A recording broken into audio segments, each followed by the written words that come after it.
Hey everybody, what is going on? I am Maximus Rex and this is Big Baby Reviews. Today is Dale Keown Day, so we are looking at the next issue in his early 90s Incredible Hulk run. That is issue 376, cover dated December 1990. We're going to start right off with the cover.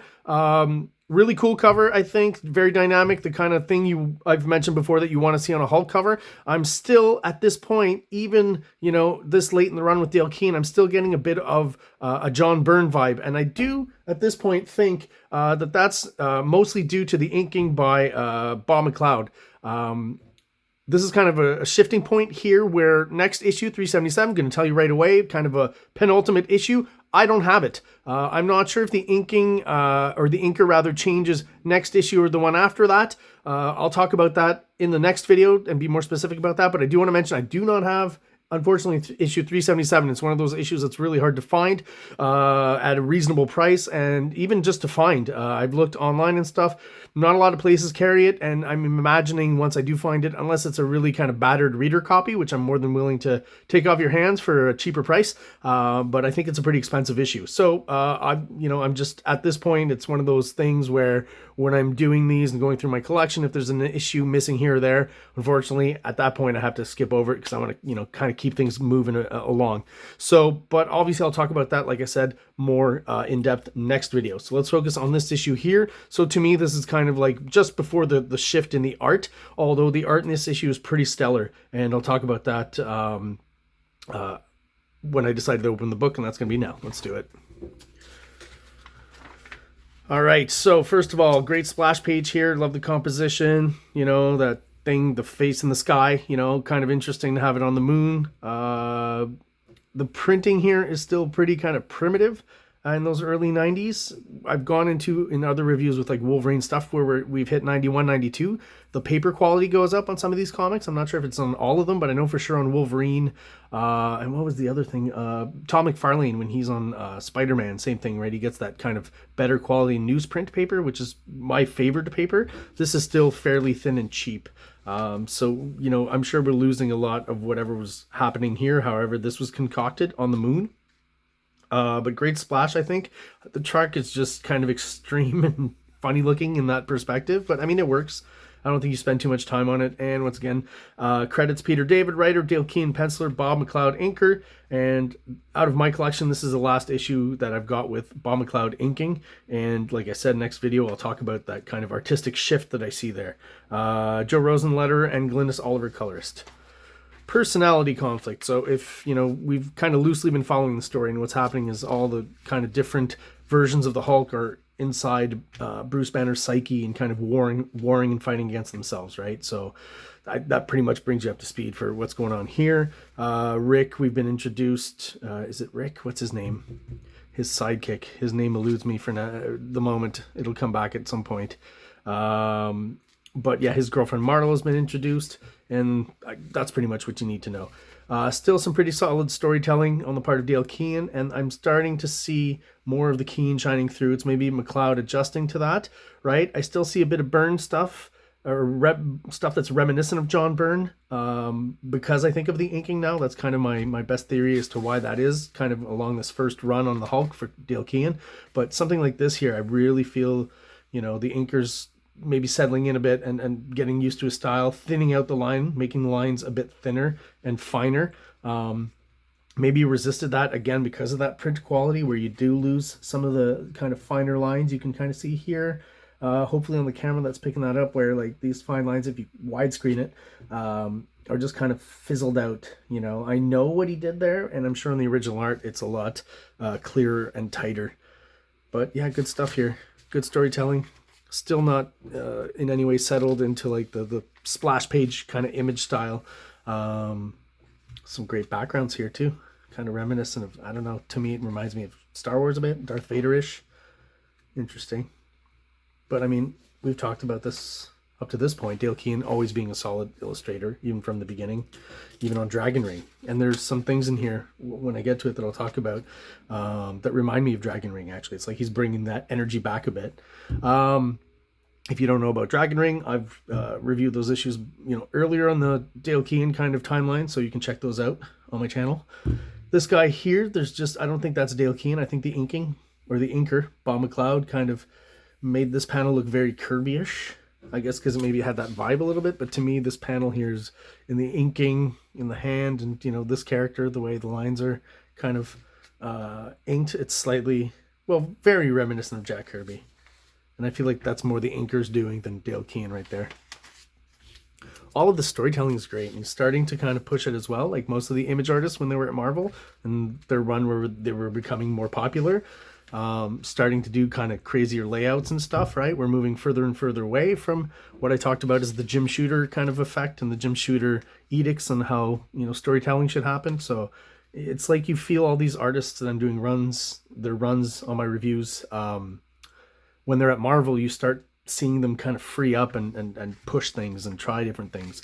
And this is definitely an issue where, again, the inking doesn't help everywhere, but as some of these pages show right here, the lines are being respected a bit more, and we're getting a little bit more Dale Keown every issue. So I definitely feel a lot. See, like in this face here, these expressions down here, more of the Dale Keown is shining through there. So this representation here of, I guess, this is within Bruce Banner's psyche, this kind of locked door that's starting to bend here. That's great cartooning. Hard to draw. Repetition here, so not a stat though, right? He drew each of these panels. Every face is a bit different. Positioning. Definitely takes more time than to stat, right? And just move a few figures here and there. Could have done that. Great dynamic shot here. And here's a good example of what I think is, more Dale Keown shining through here. The inker, look at this, like the hatching down here, right? All of this brings back to kind of Dragon Ring and projects into the future towards Pit. You're starting to see the light feathering, right? Not quite as heavy as it's going to become, but he's definitely moving in that direction. Interesting shadow here, just kind of Kirby-esque. I don't know how I guess that's the way I describe it. But yeah, definitely this here is, Dale Keown. The expression here too. Old school ads. And this is another image, I think, where, we're getting much closer to pure Dale Keown, right? I've talked about this before. I don't know if, again, the inkers is settling in a bit, and Dale Keown himself is probably maybe drawing a bit more, not making it his pencil's a lot tighter so that the inker follows that. Because here's another example of like the kind of hatching that's going to become, kind of a Keown staple on his image work. So, and this kind of, I guess I saw this in Wizard at some point in the early years. So that's quite an iconic image to me. I think that's a really great Hulk illustration. So again, storytelling is solid, right? It's like the storytelling has remained, well thought out, clear, mostly mid shots, but the art within is becoming more dynamic. The angles, just the energy of the drawing has been kind of boosted, and the cartoonier kind of side of the art is going to be more and more apparent as the next issues kind of move on, with that change in inker as well. That's a great shot, right? Almost looks like Wolverine back here, although it's not. It's his, that's Bruce Banner, rather, not his sidekick. I keep forgetting it's Rick Jones. Is that his name? Rick, yeah.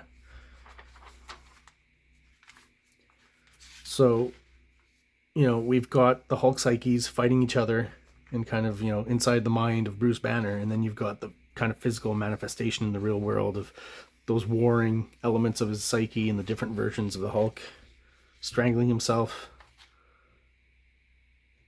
Still get a bit of a John Byrne vibe in this stuff too. I guess it's hard to completely get rid of it. This is another iconic panel where, like, out of context, back in the day, like, I had not seen any of this kind of stuff. I think it was like in Wizard once again, probably.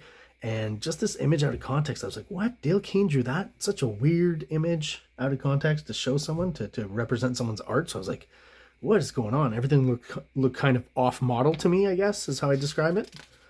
And then, you know, why didn't you show... Could have used that shot. That's a much better promotional shot, I think, right? You've got half Hulk, half Bruce Banner, you know. Design-wise, it's better. At least if you're trying to represent someone's art, I would pick that over that for sure. So yeah, this is just kind of a gonna suck for the conclusion of this video, because as I said, this all leads to a grand kind of penultimate moment, right, where Doc Samson here, as you can see him, shows up in the next issue. Well, shows up here, but in the next issue, what he does is, you know, he resolves all the conflict within the Hulk, and the Hulk merges into just one kind of smart Hulk at this point. So I discovered Smart Hulk because I wasn't reading these issues yet. So just after this, I'm like 385, 386 is where I actually jumped in as a kid. So I was already reading Smart Hulk. So I just kind of figured, oh, the Hulk is smart now all of a sudden. All right. Kind of figured out, backtracked in the history and found out that had happened. Now I get to see it, except for issue 377 that I don't know. So yeah, kind of anticlimactic, but yeah, next episode of this one we'll be talking about 379, I believe, if I'm not mistaken. 378 is a fill-in issue, and that's where I got to leave you today, unfortunately. But you know, pretty good issue overall. The art is just really kicking ass, and we're almost to like peak KEOWN, and we're really close.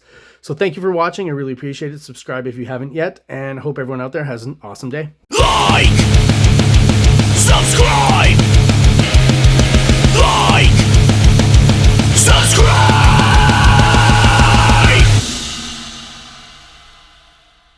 King Comics presents Big Baby, Volume 1, Issues 1 to 13, 204 pages of story and art. King Comics also presents Star Crasher one-shot, 32 pages, cosmic sci-fi surrealist adventure. You can find these fine comics at KingComics.CA, at MaximusRex13 on Instagram, or on Facebook, MaxRex or Big Baby.